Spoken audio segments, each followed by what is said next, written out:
I am in a place where I'm needing the comfort of God. Like once that Band-Aid is ripped off and it's hurting a little bit and it's stinging and it's raw, I am in a place right now, and maybe you are in a place right now when you're really just needing the love of God, where you're needing to feel and you're needing the confirmation of his word. So I think that this is where we're headed today, because this is what God needs to show us. If you're listening, I pray that today's episode blesses you, and share this with someone else as well. But today's episode title is actually going to be Recovering from the Work.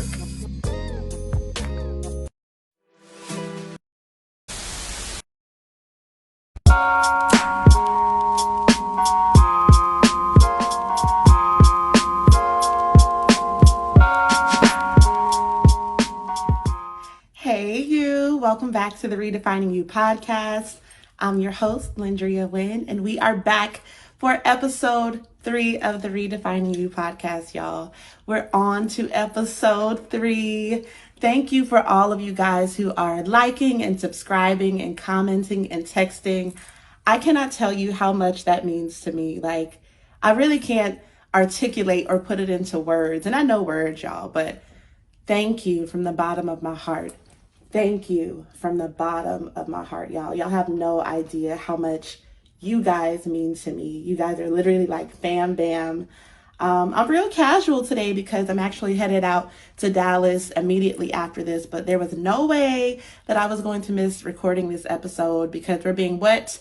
Consistent. Look at me. Look at me. If you were following me on Instagram at quench_jury, by the way, I have told you that I'm going to be more consistent in my stories, and I have been, and I'm working on that. Just being consistent, being honest and truthful with myself. If I can't keep a promise to myself, who am I going to keep a promise to? I'm really good at keeping promises to other people. But y'all, we have to get better at being honest and truthful and consistent with ourselves. All right, so if you tuned into last podcast episode, we were talking about being self-aware and the importance of that. I got so much good feedback. Y'all were in the DMs. Y'all were in the stories replying. Y'all were texting me, calling me, all the things. Like I said, you guys just affirmed me and just really just confirmed that this is the direction that we should be going. Just trying to get better, just trying to do better, you know? Like we can't stay stuck in mediocrity. Like we got to push forward. We got to be everything that God is calling us to, because tomorrow isn't promised. Tomorrow isn't promised. And today, while we have the breath in our body, we're going to be what? Great. We're going to do 2 things on this podcast, and that is grow and glow. And we are doing just that. We are doing the work. And if you know, if you're new to the self-awareness journey, like if last podcast episode was the first time that you really sat with yourself and really tried to learn and explore those areas of you, and you really took a minute to ask those questions, you may be like me and you're like trying to recover, literally trying to recover. Because when you expose the unfinished places and you expose the areas where you feel like God is still working and you don't really want to show that side of you, when the raw place gets exposed to the air, like when you get a fresh cut, and the minute you take off that Band-Aid, there's like a little rush of air that kind of stings a little bit. That's exactly how it feels. And it should be that way, because growth is uncomfortable. Like if you ever got that little Charlie horse in the back of your leg when you were like a teenager or a preteen because you were going through a growth spurt, it's like that. It's like, ooh, that was uncomfortable. And then the next day, it seems like you woke up 2 inches taller. Yeah, it's like that. That's how we experience growth as well. Right when we're on the verge of something and we're on the cusp of something, God is getting ready to do the thing. That's when that's when we're going to experience the most friction, y'all. Like that's when we really see the enemy, like, don't go there, don't touch that, don't move that, don't do this. And the reason being is because he seeks to kill and to steal and destroy and to devour your very soul. And a part of that, a part of his wanting to do that, he comes against any and everything that could push and propel you forward. God is purpose driven. He wants to give us everything. I mean, think about this. He gave us Eden. He didn't intend for us to struggle. Obviously, when sin entered into the world, we were, all subject to it at this point. But it was never his initial intention for us to have to struggle. He wanted us to be like spoiled and privileged and heirs, which is what we are. But yeah, that's not where we're going today. We're actually going to be diving into recovery, y'all. Okay. And we are going to be diving into the manual, the Bible, y'all. And yes, I do have my physical Bible. For those of you who are listening to me via audio, I'm using my physical Bible. I'm going to be reading from the New Living Translation version. And the reason that we're doing this today is because, like I told y'all, like the work that it takes to be self-aware, and especially when you're not expecting it. Like, you ever go somewhere and you talk to somebody like, oh, I wasn't expecting that. I was on a podcast a couple weeks ago with my good friend Petra Pindar, and we were just talking. We started somewhere, we ended completely left field, and we both left feeling convicted. Like, it was very obvious that God needed to show us something and we needed to see something, but that was never our initial plan. We didn't intend to get popped in the forehead, but here we are. So I am in a place where I'm needing the comfort of God. Like, once that Band-Aid is ripped off and it's hurting a little bit and it's stinging and it's raw, I am in a place right now, and maybe you are in a place right now when you're really just needing the love of God, where you're needing to feel and you're needing the confirmation of his word. So I think that this is where we're headed today, because this is what God needs to show us. If you're listening, I pray that today's episode blesses you, and share this with someone else as well. But today's episode title is actually going to be Recovering from the Work. 5 points that we're going to go over, and then we're going to move on into our redefining moment. But the first one is that we have to acknowledge that the work is necessary, y'all. We have to acknowledge that it's necessary. I know it's uncomfortable and I know it hurts, but we've got to acknowledge that it's necessary. If we don't experience that friction and that discomfort, we're not going to be pushed to a place where we will change. All right. It's one thing to know, but when you get to a place where what you know is no longer comfortable and you're no longer satisfied with where you are, that's when you change. It's not when you're comfortable. It's not in your comfort zone. Growth doesn't occur in the comfortability of your skill set or your life. It comes in the pushing and the pressing. So we're going to be diving into the Word of God. We're going to be looking at Philippians chapter 1, verse 6. And again, I am reading from the NLT, which is the New Living Translation version. Don't ask me how I'm getting to these scriptures so fast, because they're all over, but my Bible is tabbed for those of you who want to know. It's a great way to get to where you need to go quickly. But Philippians chapter 1, verse 6, it says, "And I am certain that God, who began the good work within you, will continue his work until it is finally finished on the day when Jesus Christ returns." Y'all, this scripture gave me so much comfort, because it just talks about any good work that God starts, he's faithful to finish that thing. I know a lot of times it feels like we can start something. It's especially me. If you struggle with consistency, I'm talking to you, boo. This is for you. This is for us. This is for you. This is for you. When you are struggling with something like consistency, where you may be a masterful starter, but you feel like you lose motivation, it's become very clear to me that the thing that I'm motivation is very, very external.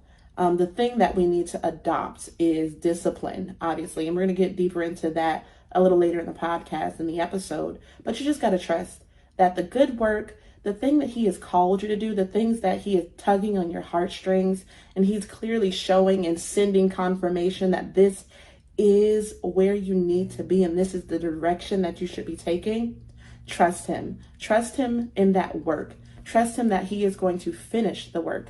But you don't have to focus on being perfect. He will do the perfecting.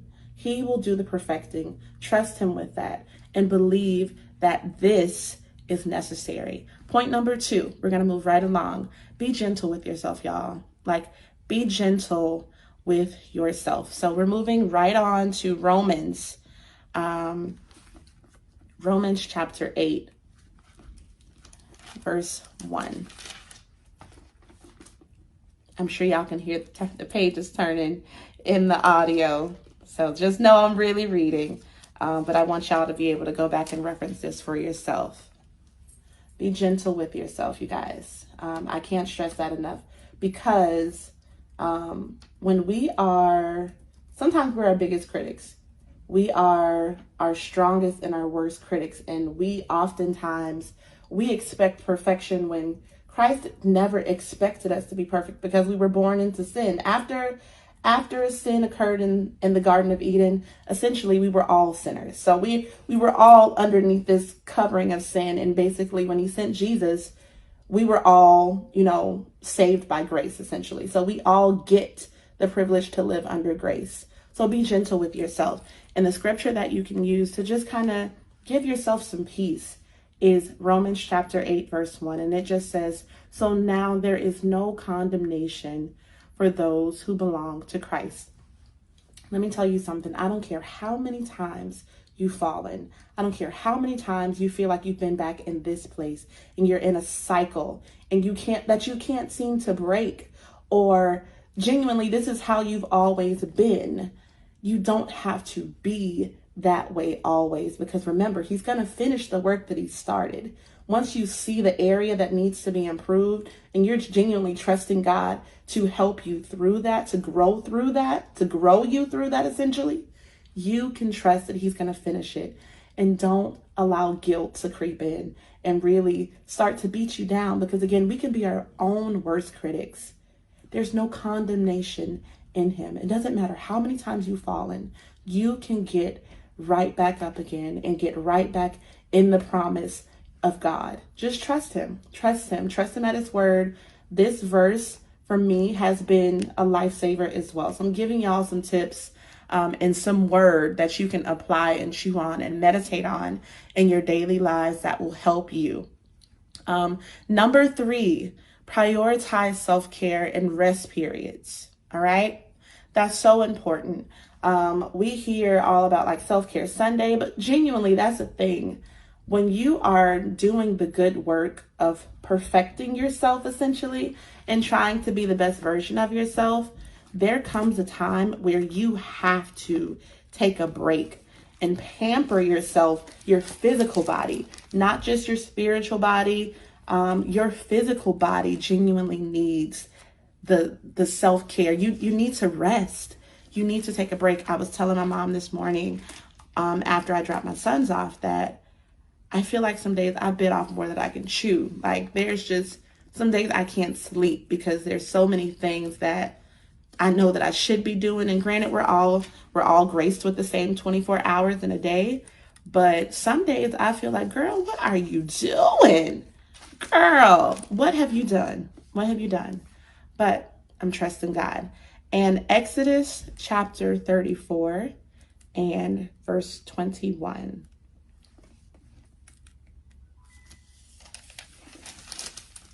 All right. So Exodus chapter 34, verse 21 reads, "You have 6 days each week for your ordinary work, but on the 7th day, you must stop working, even during the seasons of plowing and harvest." What does that mean, y'all? Even in the middle of your busy season, even in the middle of your process and your progress, even in the middle of your fitness journey, you have to establish periods of rest. You will work yourself to death, literally. You will burn yourself out you will not be able to operate at your peak because you're drained physically, emotionally, mentally. All of that, that's a thing. You've got to rest, guys. You've got to give yourself grace. You've got to give yourself those intermittent rest periods so that you can recover from this work, because guys, it's hard.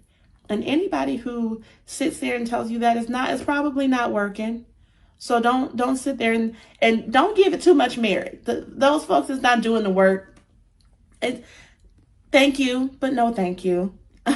I mean, if you're not doing the work, if you're genuinely not trying, if that's not what you're on right now, then thanks, but no thanks. I'm genuinely trying to get better. I'm genuinely trying to get closer to the Father, get into better relationship with the Father, fix my finances, get out of debt, whatever your it is, whatever the thing is that you're working on that was so evidently exposed last week, that there's an area that's unfinished that you genuinely wish was.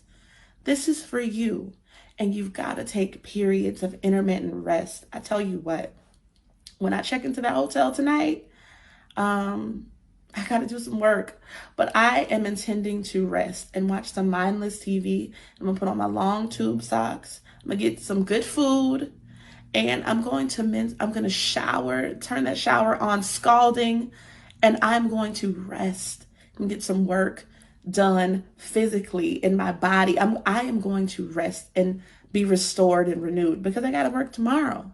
I got to give and give and give and give tomorrow. And I'm going to be prepared to do that. I'm going to be prepared to do that because I am going to rest. You've got to give yourself intermittent rest periods, guys. Number 4, implement processes. So you ever heard the saying to work smarter, not harder? That has so much biblical truth in it that it's frightening. That has so much biblical truth. God is a God of order. He's a God of order. And essentially, he wants us to be efficient. Efficiency just speaks to the order and the ways that things should be done to get the maximum value from it, to get the most out of it. You're efficient with your time. You're efficient in your finances. Like, budgeting makes you efficient. Makes you efficient in your finances. All of that, meal prepping can make you efficient in your finances, but also in your health, because it's portioned and there's processes and there's systems, y'all. Like, don't shun the process. I was telling my mom again this morning that I am so much more productive when I have things in order, like in linear order, like this is first, this is second, this is third. Yes, it impacts, my spontaneity. I like to be spontaneous, but at the end of the day, like in my everyday life, my best days are my most planned days. And I'm being so honest, because God honors order. He honors order. Don't believe me? 1 Corinthians chapter 14, verse 40. Y'all get y'all some tabs, because this thing will save your whole life. Order. All right, so 1 Corinthians chapter 14, verse 40. Yes, y'all, I needed to lick my finger to get to the page because I didn't want to rip it. All right, verse 40 says, oh my goodness, still stuck.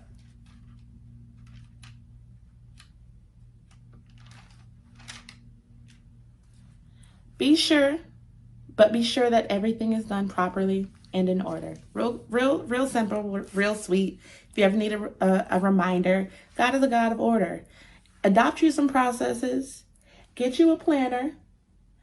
Put some apps in there that'll help you budget. Every dollar is, clearly I'm not sponsored by them, but I'm using it right now. And me and my husband, we're going to get this finance thing together, down pat, because we are going to honor God with our finances. We're tithers, we're givers, all the things. He can trust us with his money, but can he trust us with more of our own? That's the question. That's a growth moment, y'all. Most people won't be honest and say, well, if the Lord opened up the floodgates and I became a multimillionaire overnight, would I be able to sustain that level of wealth? I'm going to be honest and say, nah, that's just me. And I'm going to say not right now, because I'm going to speak prophetically that it will be so. And I'm going to do the work right now so that I can handle the wealth and the platform and steward over it well once it comes. All right. Number 5, and the very last one, get in community. God did not intend for us to live a life of isolation. Don't shy away from people because it's uncomfortable, because of pride, because you don't feel like you can trust people. That's a real thing, y'all. I understand that sharing and exposing areas of yourself can be really, really difficult, because we all essentially want to have it together. We all want to pretend like we got it together. And the fact of the matter is we don't. We don't. And again, we don't have to. Even though we want to so desperately, we don't have to have it all together. Look me in my eyes when I tell you we don't have to have it all together. God honors our heart and our desire to be better and to do better. And he will help us along the way. That's where the perfecting comes in. But you don't have to be perfect. And you need to get around some people who may not also be perfect. That's why, it's important for you to find a ministry to get plugged into, even if it's virtual. Like nowadays, we don't have an excuse. You don't have to be in the physical house to be in the house. Get around some people, join some life groups, get in a book club, whatever, join a Bible study, whatever it is, get in community, get around some people that's doing something, that's trying to do something. Go and attend some conferences, whatever it is, get in community with like-minded individuals that can help support you through your growth journey, that can help pray you through your growth journey, that can be mentors, people that you can look to. It's so important that when you're in your lowest place, that you don't find people that are also in that low place. The importance of mentors, I cannot stress enough. You need to find people that are either on the path to having that thing together, even if it's not perfect, that are on the path, or at least a season or two ahead of you. Essentially, you want to have people who are a season or two ahead of you to help you along the way that you can glean from. No pride or anything of that nature. But you want to have no pride, okay? No pride when it comes to that. You want to be able to have people in your corner that are rooting for you and praying for you and cheering you on. All right? And to prove that, again, this is in the Word. Proverbs chapter 27, verse 17. And I'm going to make sure that I put for those of you that are watching on YouTube, I'm going to make sure that I bookmark or at least have the verses on the screen for you, so you'll be able to reference it and play this thing back. But Proverbs chapter 27, verse 17 reads, "As iron sharpens iron, so a friend sharpens a friend." Y'all, it's in the Word. Like, I'm not making this stuff up. A lot of the things that we hear in culture actually originate in faith. And I'm not even gonna get on this tangent because we'll be here all day. But a lot of those things originate in faith. And essentially, we've taken it and we've turned it into something that obviously is not of God. But a lot of the things that we hear, like birds of a feather flock together, just different things like that, that a lot of that is rooted from a biblical standpoint. Get around some people that are sharp, so that when you guys commune together and communicate and fellowship and you rub, essentially, you both become sharper. You both become sharper, all right? So 5 tips to help us recover from this work of doing and getting better. Like, I know deep in the core of us, we want to become, and we wish that it wasn't such a process, but y'all, it is. And I'm here to pray for you, to push you through your process. On to this week's redefining moment. So, my baby, well, my big baby, I have two little ones, Caleb and Levi. You guys have seen their pictures if you follow me on Instagram, or just in this first podcast, you saw pictures of my beautiful little boys. But my baby, my big boy, he was recently named the student of the month, for the month of March, actually, for distributing or displaying rather self-control. For those of you who don't know, self-control is a fruit of the spirit. So obviously I'm like, you know what, Mom Wynn, yes, he's listening. I try to do my best, like breaking down that word and helping him understand, the Bible and the word, and living and being a lover of God from his perspective at his level.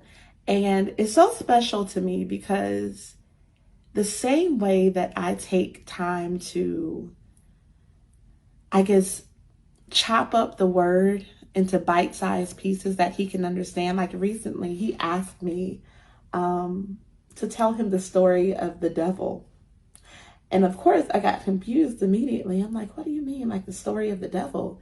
And he's like, Mom, like the devil that you guys talk about, which they're listening, but the devil. So I'm like, Lucifer? He's like, yeah. So I told him about, God and his angels, and, Lucifer and his angels, and that debacle in heaven and all that jazz. And when I started to explain it to him, he got really interested. And at the very end of that thing, at the end of our conversation, I'll never forget, we were on our way to go get something to eat. It was Easter Sunday or Resurrection Sunday. And he's like, but Mom, I know that the enemy, he thought he was bad, but God, he's super bad. He's super bad. And he can do anything. And he's super strong. He's stronger than any superhero ever. And I'm like, you are so right. You are so right. You are so right. And in that moment, I realized that the same way that a kid can see Superman or Batman or a character that they idolize, we should be able to really relate the two. It doesn't matter what we're going through. This is a moment of encouragement for you. There is no devil in hell that can stop the plan and the promises of God from prevailing. I want you to get bold in your faith for a minute and just say, it doesn't matter what it looks like. It doesn't matter what that thing feels like. It don't matter what you got to say about it or how you feel, because God's plan will prevail with or without you. Are you going to be in his will is the question. Are you going to be in his will? Are you going to let God be the superhero that he is? The hero of all heroes, the King of kings, the Lord of lords. Are you going to allow him to be that for you? We don't have to struggle, y'all. We don't have to suffer. We don't have to do this thing called life alone. Let him save you. Let him be your superhero. Let him be the answer to every question that you have. Let him be your bridge over every ounce of troubled water that you feel like you would drown in if you fell. Let him be that for you, because he's ready to be, y'all. He is ready to be that. He is ready to save you. He is ready to rescue you. And this isn't necessary. You can relate it to a lot of things when it comes to saving and rescuing. Yes, he saved us from sin and in eternal death, obviously, but he's also here in our everyday life. We don't have to do life without him. I'm in a place where if God ain't there, if he's not in it, I'm not really interested. I'm not interested in going to church just to say I went. If his spirit can't dwell there, if he's not invited, if he's not a part of this, I'm not necessarily interested. I genuinely enjoy being able to integrate my faith in my everyday life. And just remember that even in those moments where you feel like you're about to drown, lift up your hands and lift up your head and the Savior is there to catch you. That's this week's redefining moment. All right, y'all. So episode 3 is in the books. Episode 3 is in the books. All right, y'all. We are going to jump off. I got to catch a flight, but thanks for tuning in. Do 3 things for me if you haven't already. Be sure to subscribe, like, comment, share with somebody. Well, that's 4 things. Let's count, Lyndria. But 4 things.